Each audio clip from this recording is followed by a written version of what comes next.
It is not everybody you see in prison that is a criminal. This man spent more than 14 years in prison for a crime he did not commit. Some Nigerian police officers framed him up and laid false accusation on his head.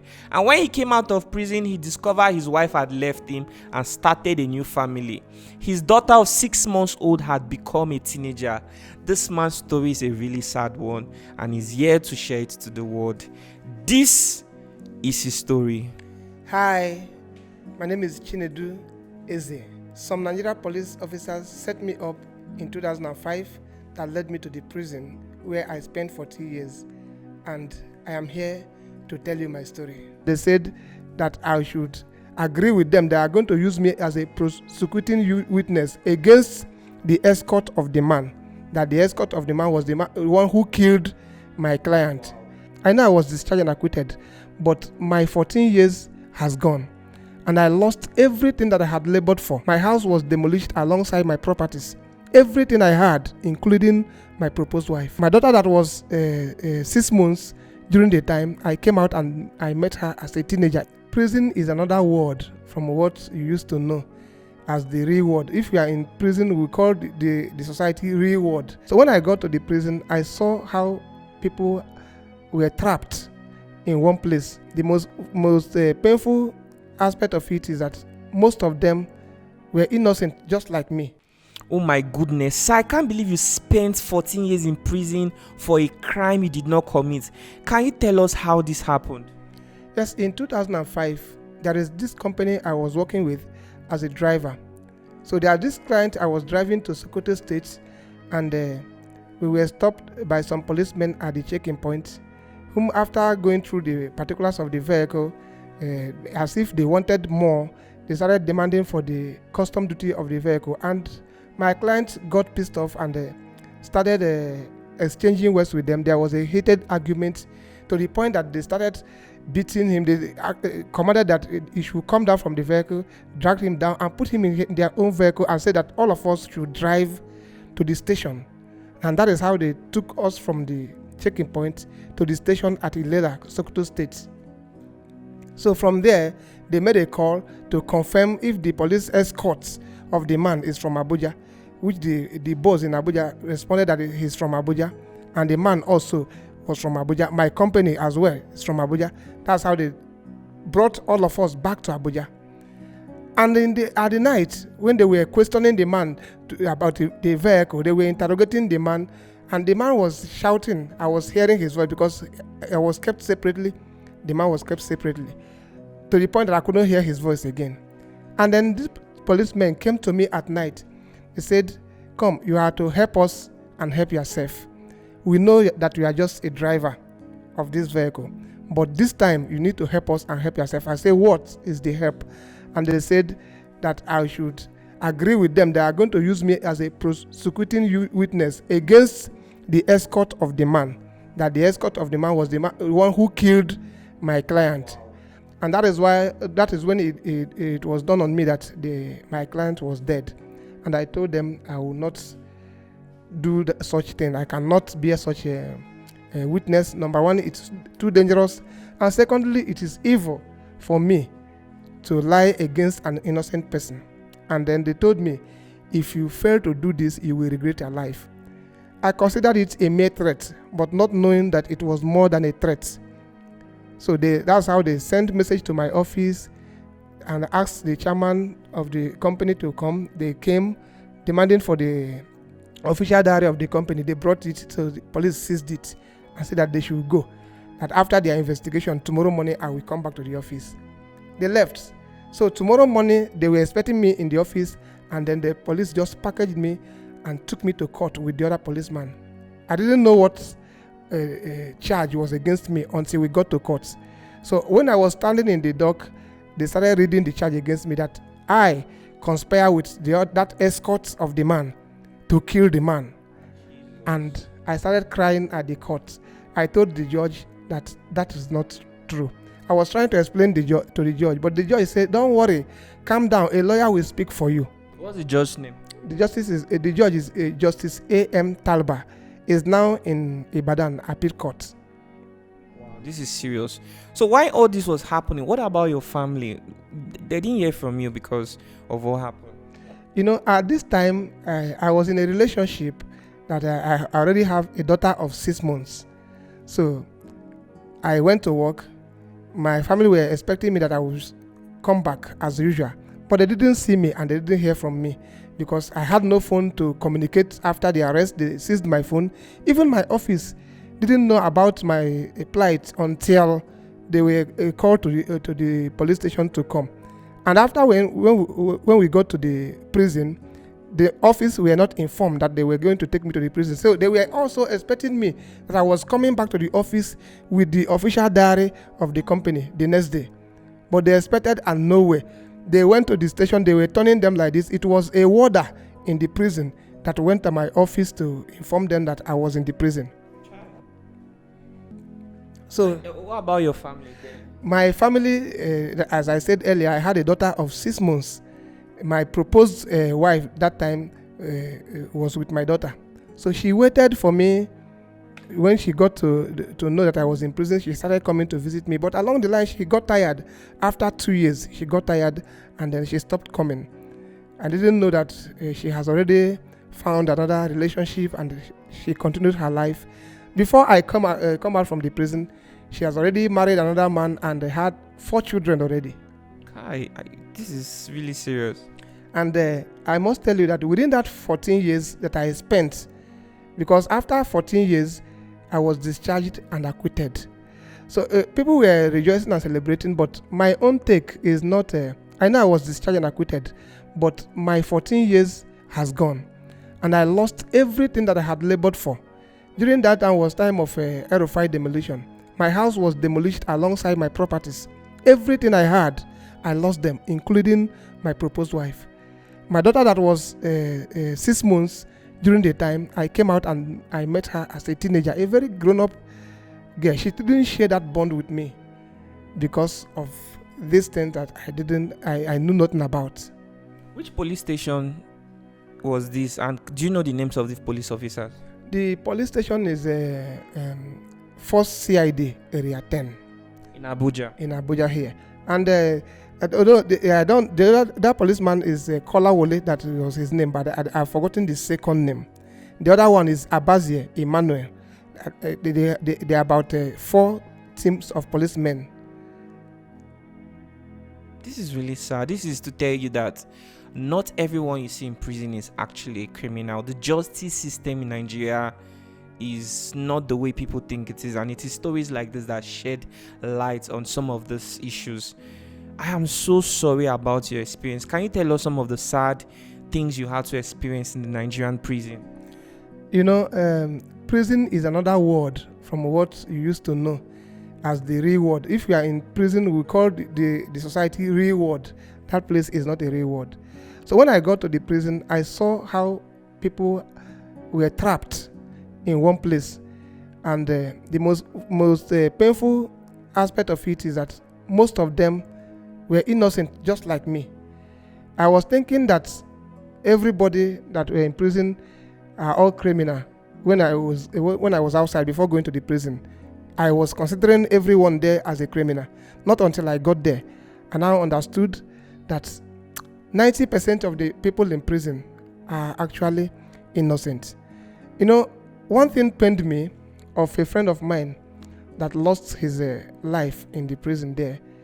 He didn't commit offense, and he spent 13 years and died in the prison.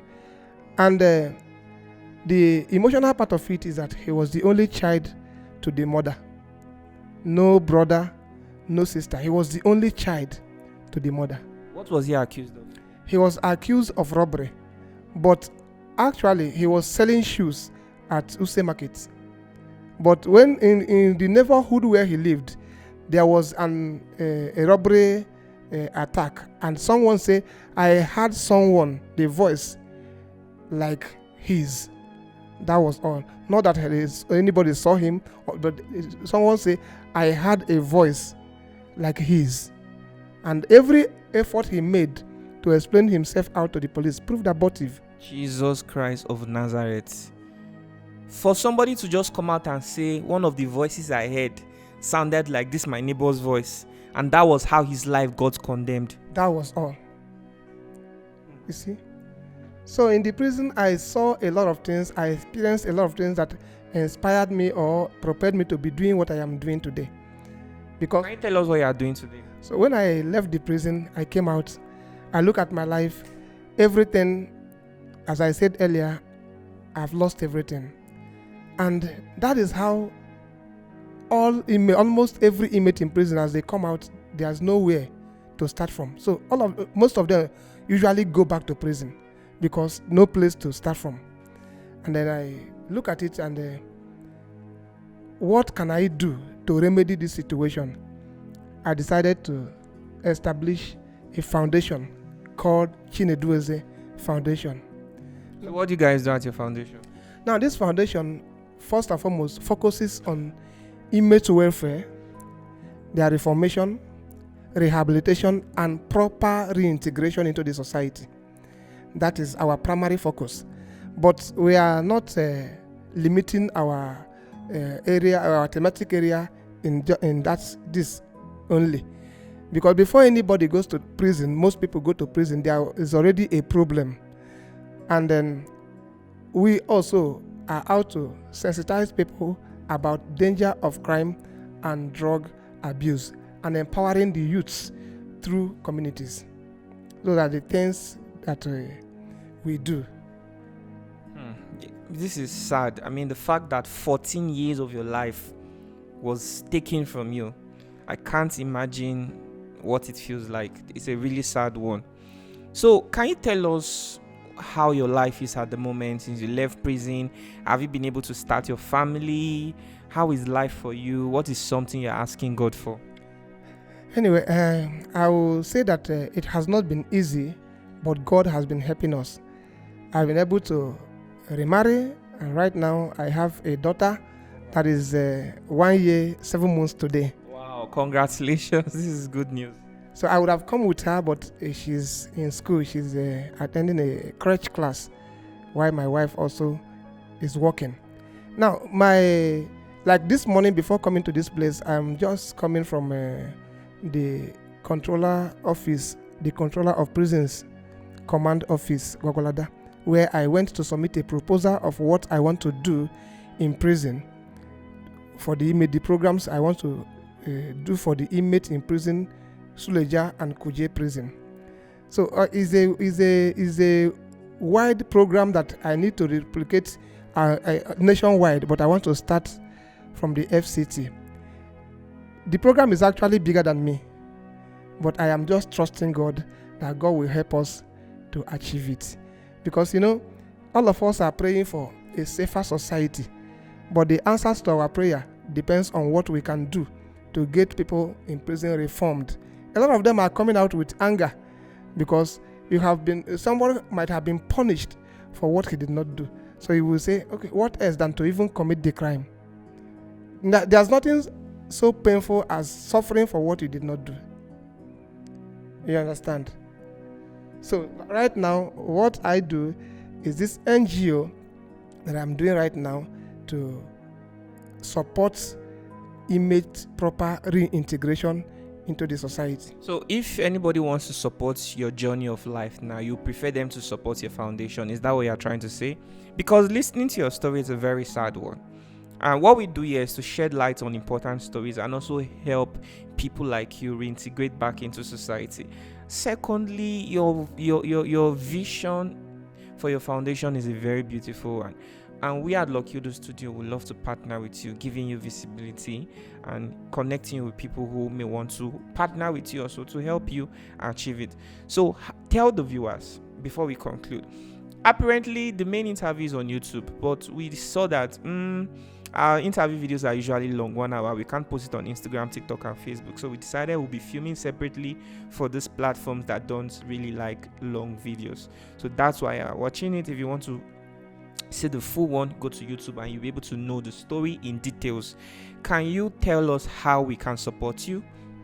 Recently a lot of people has asked me questions as, why are you fighting for others? Why, when you have not established yourself? You need personal support first. I said no.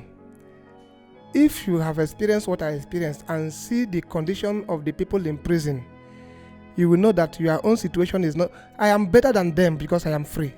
At least I can think for myself. I can walk freely. But these people cannot think for themselves. They cannot walk freely. They cannot even eat what they want to eat. All their lives is regulated. So I prefer helping them than helping myself. So I don't really need the personal support. I need my foundation to be supported, or anybody that is partnering with me should partner with me on the foundation on how to impact these people in the prison and bring them out and reintegrate them back to the society properly. Okay, I would like you to call the account details of your foundation, since you said it's the foundation you need people to support. And I'd like you to also tell us the name of your platforms, so people who want to speak to you directly can speak to you. We don't call people's phone number in our videos anymore. Okay.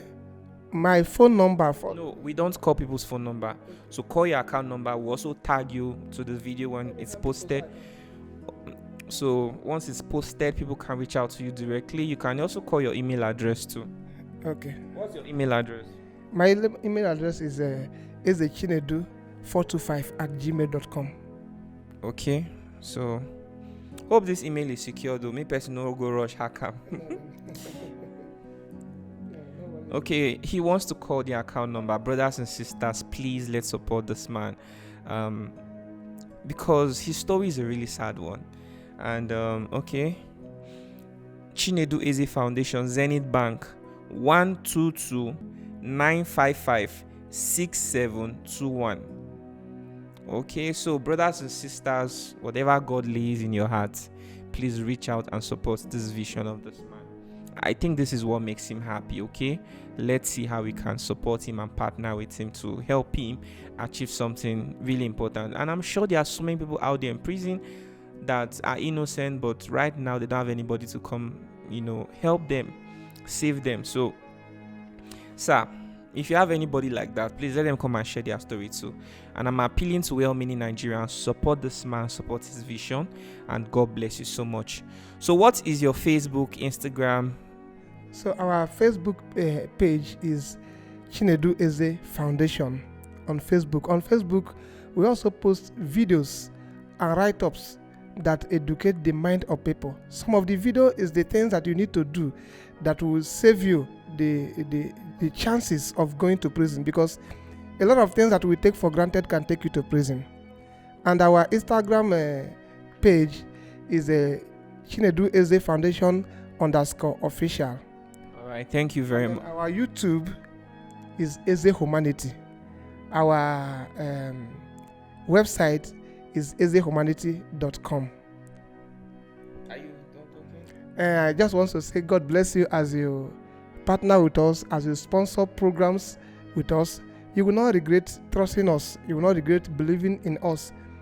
Who knows who will be the next? But you can save even one person. Thank you. Thank you very much, guys. God bless you all as you continue to follow Lucky Udu on our platform. We'll continue to impact lives, okay? And thank you very much, sir, for sharing your story. I pray that God is going to restore the years you've lost. He's going to give you speed. He's going to give you peace. If you want to volunteer, please, you're in Abuja, you want to volunteer to be part of his foundation, please reach out as well, okay? And God is going to bless you. And if we can also still interview you too. Maybe there's a topic we want to talk about. We want to paint the picture of what Nigerian prison look like. I can say, sir, please come and gist us, narrate what happened.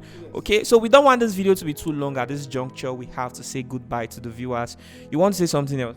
I wanted to say, in case if you are in Abuja and you want to physically go with us to the prison for our regular visitation, we are open. We are open for partnership. What we promise you is our sincerity. What we promise you is our accountability and credibility. We will not fail you. God bless you. Let's say bye to the viewers. 1 to go. Bye.